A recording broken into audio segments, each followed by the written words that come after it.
aktivitasnya. Ibu, bapak, ikhwan dan akhwat yang dimuliakan oleh Allah, pagi hari ini marilah kita khidmat kepada guru mursyid, ya.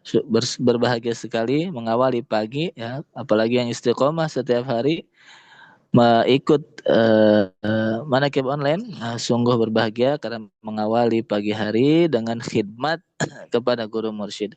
Di pagi ini kami ingin menyampaikan wasiat Nabi kepada uh, Ibnu Abbas radhiyallahu an, bahwa di antara sahabat yang berguru kepada Nabi, yang beriman kepada Nabi, bahkan ittiba, senantiasa mengiringi Nabi di mana saja Nabi berada, salah satunya adalah Sayyiduna Ibnu Abbas.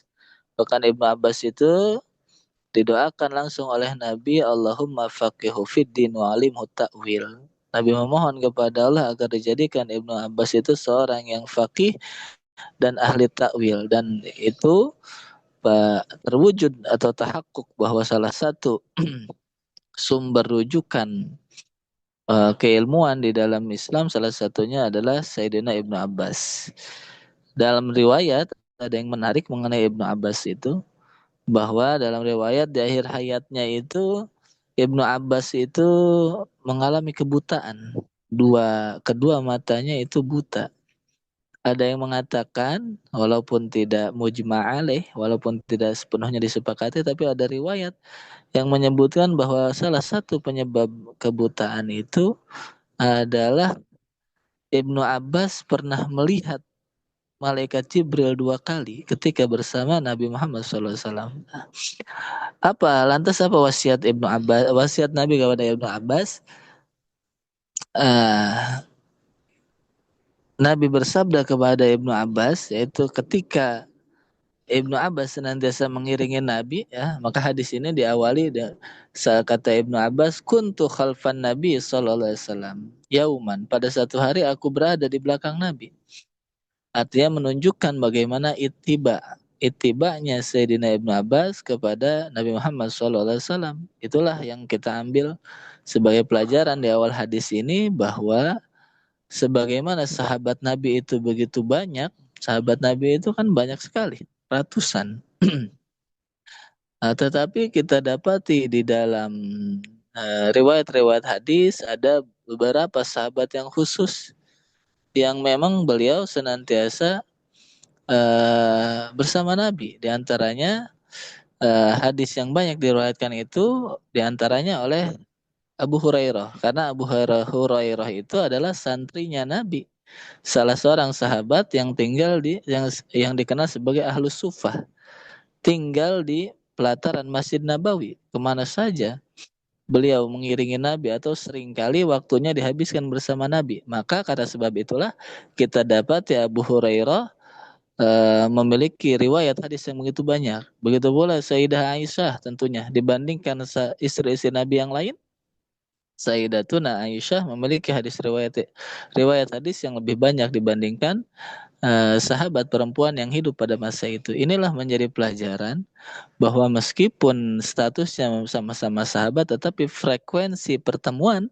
antara masing-masing sahabat dengan sahabat yang lain itu berbeda. Begitu pula kita sekarang, kita sama-sama murid, tetapi tentu frekuensi pertemuan kita dengan guru mursyid itu berbeda antara satu dengan yang lain. Jika memang kita memiliki keluangan waktu, keluasan rezeki, alangkah sangat baiknya jika kita meluangkan waktu kita untuk senantiasa suhbah, mengiringi guru mursyid. Tentu jika suhbah kubro itu sudah kewajiban, kemestian. Khususnya suhbah sugro, bila mana guru mursyid melakukan safar atau dekat dengan tempat tinggal kita, ataupun kita ada keluangan waktu dan keluasan rezeki, mengapa tidak kita membersamakan diri kita secara lahiriah bersama guru mursyid, karena itu tentu akan memberikan faidah yang begitu banyak bagi seorang murid. Baiklah, kata Ibnu Abbas, pada satu waktu ketika aku bersama Nabi, faqala, Nabi bersabda, ya gulamu, wahai gulam. Jadi gulam itu adalah panggilan yang ditujukan untuk anak kecil ya, yang usianya tamyiz hingga umur 10 tahun. Ini menunjukkan betapa pada masa itu Sayyidina Ibnu Abbas masih merupakan anak kecil, tetapi beliau senantiasa mengiringi Nabi. Dan juga ini menunjukkan bagaimana perhatian Nabi sebagai seorang rasul, sebagai seorang pendidik, sebagai seorang panutan kepada anak kecil. Bagaimana Nabi memperhatikan pendidikan anak-anak.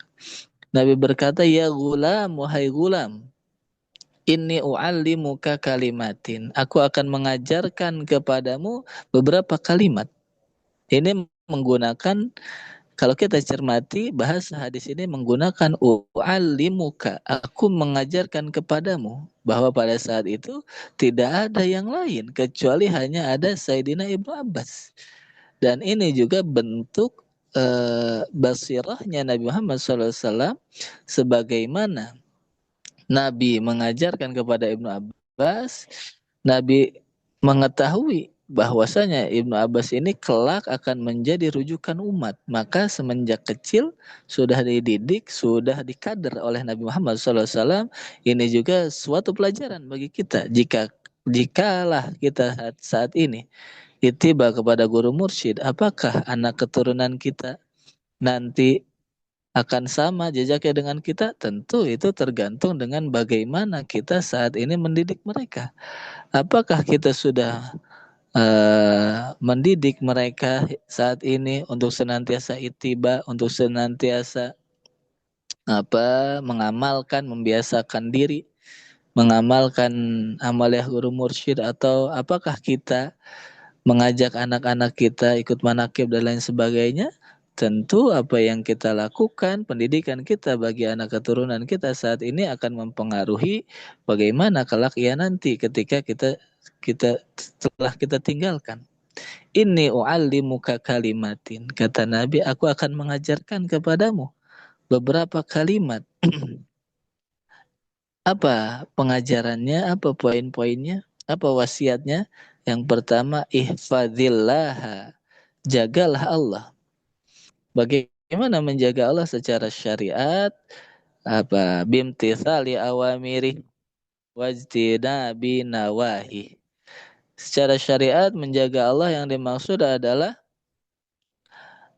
dengan kita melaksanakan segala perintahnya dan meninggalkan segala larangannya, atau apa yang diistilahkan sebagai takwa. Tetapi hakikatut takwa, kata Nabi, at-taqwa hahuna. Hakikat takwa itu sesungguhnya bukan berada pada perbuatan, bukan berada pada perbuatan badan.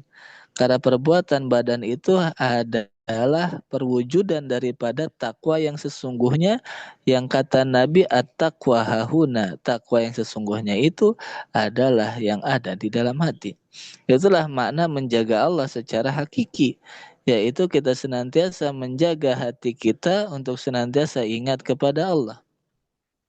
Ihfadillah yahfadka, kata Nabi, jagalah Allah tadi dengan melaksanakan syariatnya secara lahiriah, dengan senantiasa mengingatnya secara batiniah. Yahfadka, maka niscaya Allah akan menjagamu. Atas dasar inilah, jagalah Allah, maka Allah akan menjagamu.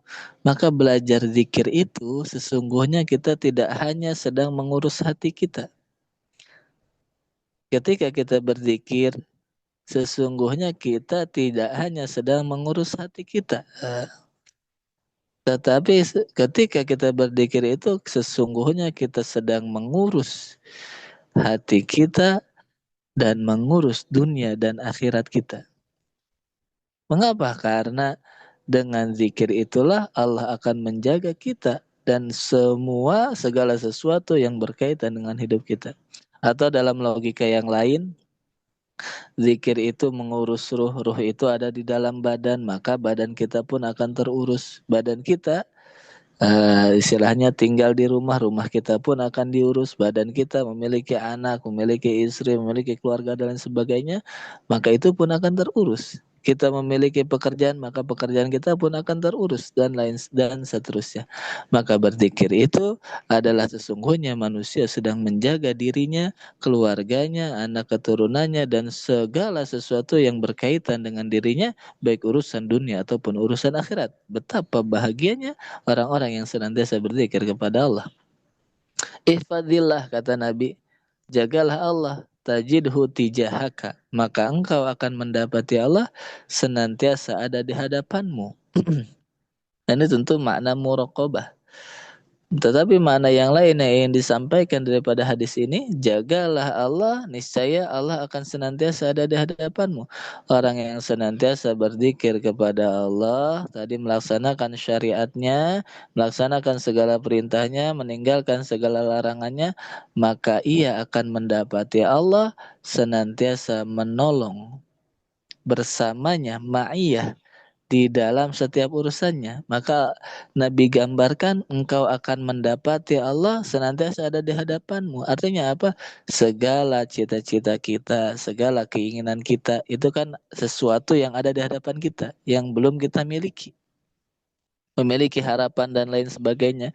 Jika engkau bertakwa kepada Allah, senantiasa berzikir kepadanya, tentu dalam konteks kita senantiasa mengamalkan amaliah yang dibimbingkan oleh guru mursyid, tajidhu tijahaka, niscaya Allah akan membersamai kita. Bukan hanya harapan, tetapi sudah diwujudkan oleh guru mursyid, wa antini ma'aka abada, senantiasa bersamanya di dalam setiap urusan. Maka setiap urusan seorang murid, jikalau tidak sukses secara lahiriah, pasti sukses secara batiniah. Apa maksud tidak sukses secara lahiriah? Barangkali kita punya harapan selama hidup kita ini, atau masih suasana tahun baru ini kan, selama 1 tahun ke depan kita banyak harapan. Barangkali secara lahiriah harapan itu tidak mesti terwujud karena Allah sudah memiliki ketetapan dan ketentuan. Sururul qalbi bimuril qadai, ada kalanya kita merasakan ketentuan, ketetapan yang pahit, yang tidak sesuai dengan keinginan kita, tapi itu sudah ketentuan Allah. Tetapi secara batiniah dikatakan selalu sukses. Kenapa? Karena apapun hasil yang diterima oleh seorang murid senantiasa ingat kepada Allah. Jika ia sukses, ia tetap ingat Allah. Tidak sukses secara lahiriah pun, ia ingat kepada Allah. Maka urusan seorang murid, kalaupun tidak sukses secara lahiriah, pasti sukses secara batiniah. Apa artinya kita mendapatkan segala cita-cita yang kita inginkan, tetapi hati kita lupa kepada Allah? Tetapi alangkah bahagianya jika secara lahiriah cita-cita itu terwujud dan secara batiniah kita senantiasa ingat kepada Allah. Tetapi kalaupun tidak terwujud secara lahiriah, paling setidaknya kita tetap berzikir ingat kepada Allah Azza wa Jalla. Idza sa'alta fas'alillah, kata Nabi, jika engkau memiliki suatu harapan, suatu cita-cita, suatu keinginan, menginginkan sesuatu, maka fas'alillah, janganlah meminta kepada manusia, tetapi mohonlah kepada Allah. Ibnu Athaillah memberikan ilustrasi yang begitu baik. Kata Ibnu Athaillah secara terjemah dalam bahasa Indonesia, bagaimana mungkin engkau dirimu sendiri saja tidak mampu mewujudkan keinginanmu. Kita memiliki harapan, tapi tidak semua harapan itu walaupun kita usahakan kita bisa meraihnya. Bagaimana mungkin lantas engkau menggantungkan harapanmu kepada manusia yang sama denganmu? Artinya setiap manusia itu terkadang ada kalanya jika tidak dibantu oleh Allah, tidak bisa mewujudkan keinginannya, tidak bisa mewujudkan harapannya. Lantas, logika apa yang kita pakai sehingga kita menggantungkan harapan kita kepada manusia yang untuk kebutuhan dirinya saja sendiri, ia tidak bisa menjamin. Bagaimana mungkin manusia bisa menjamin kebutuhan orang lain? Inilah bahwa manusia semuanya sangat butuh kepada Allah. Inilah yang esensi daripada zikir. Bahwa zikir itu mengajarkan kita untuk tidak bergantung kepada manusia, tetapi sepenuhnya bergantung kepada Allah. Sebesar apapun cita-cita yang kau miliki, yang kita miliki, jika kita bersama Allah, maka cita-cita itu begitu mudah. Maka apapun itu akan menjadi mudah. Tetapi sekecil apapun suatu urusan, jika kita gantungkan kepada diri kita sendiri, maka urusan yang mudah akan menjadi berat, akan menjadi sulit. Karena tadi manusia itu begitu terbatas. Lihatlah bagaimana Allah menggambarkan peristiwa Isra dan Mi'raj Nabi dengan mengawali firman-Nya dengan kata subhana. Maha suci Allah. Mengapa? Karena Allah ingin mengajarkan kepada manusia secara logika perjalanan Nabi Muhammad dari Masjidil Haram ke Masjidil Aqsa itu mustahil. Tetapi jika sudah ada di tangan Allah, subhanallah, maha suci Allah.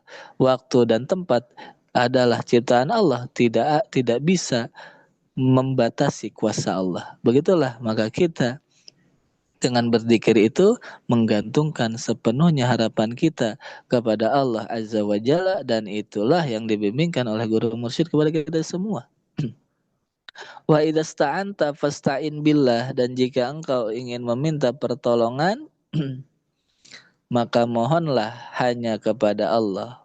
Wa'lam annal ummata law ijtama'at ala ayyan fa'uka la yanfa'uka illa bisyai'in qad katabahu Allahu lak. Ketahuilah, seandainya seluruh manusia jika berkumpul semuanya sekolong langit ini berkumpul untuk apa?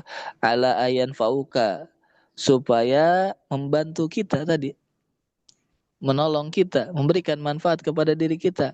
Ketahuilah, mereka semua tidak akan bisa memberikan manfaat kepada diri kita kecuali dengan sesuatu yang telah Allah tetapkan untuk diri kita. Artinya apa yang Allah tetapkan menjadi bagian dari diri kita itu akan sampai kepada kita.